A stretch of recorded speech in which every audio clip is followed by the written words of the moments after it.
calling me Sunday Steve. I'm from Kogi State. Mr. President, I want to confess my sin today. Which amendment? Because this is only month of Ramadan and at the same time of fasting. I'm one of those that put you in this problem, and I'm very sorry. When my sister came to the Senate, you were very reluctant, giving her a leadership position. I want to recall your word. You said she's a rookie, and there are people that came before her. Karimi, why will I give her chairmanship position? You said you wouldn't do that. That your conscience will not allow you to do that. I went to some leaders here to put pressure on you. Then finally me and Senator Jube came to you that position that Senator Ohere left is for Kogi State. It's not. And that you must give it back to Kogi State. I even went to old meeting with the husband to strategize on how she will be given that chairmanship of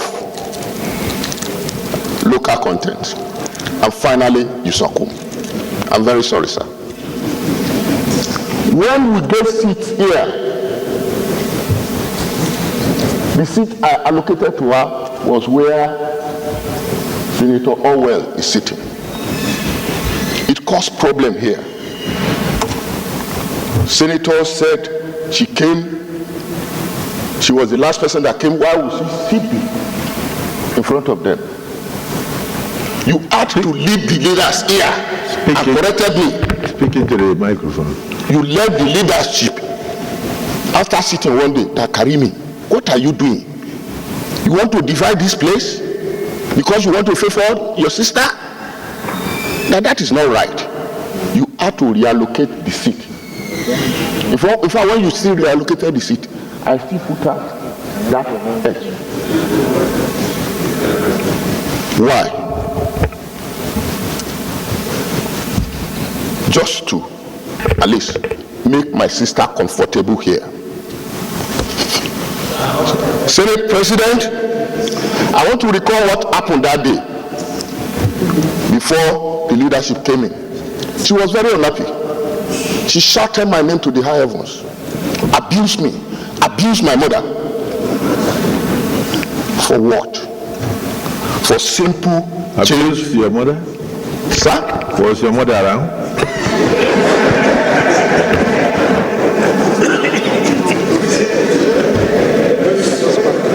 Mr. President, it's very important you listen to me, my colleagues.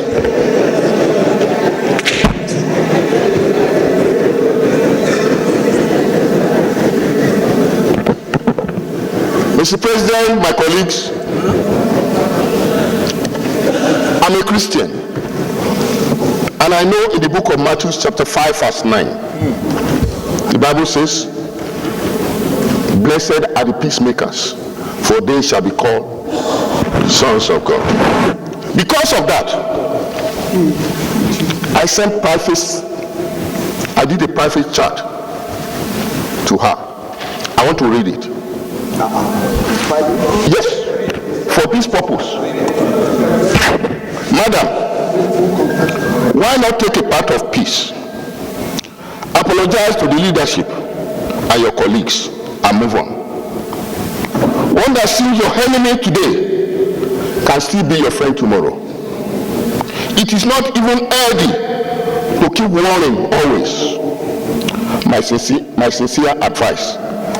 I hope you are not offended. I also followed up. If at all you need my support in carrying out my suggestion, you can have my back. The Spirit of God is leading me to do this. Please note that I have not discussed this with anyone. Do not interpret this to be anyone sending me to you. Your husband is our friend that will enjoy a valued relationship with, and I owe him a lot to have decided on this move. God guide you aright.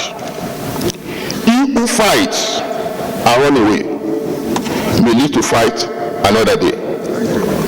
Those advising you to keep fighting, most of them doesn't know what it takes to win an election to the Senate. You know your labor, the pain, the struggle to get where you are.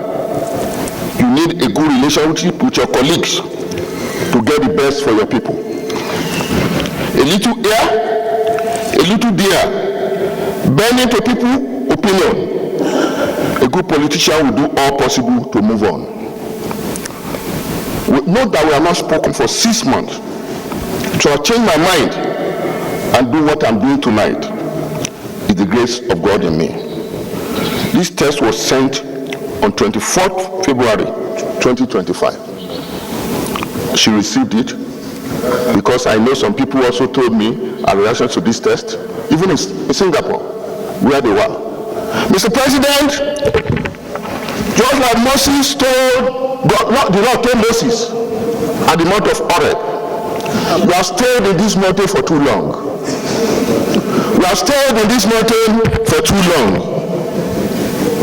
Let us take Nigeria to the promised land. There are works to do for our people. We are not sent here because of all these intrigues and all this rubbish. We are sent here to work for our people.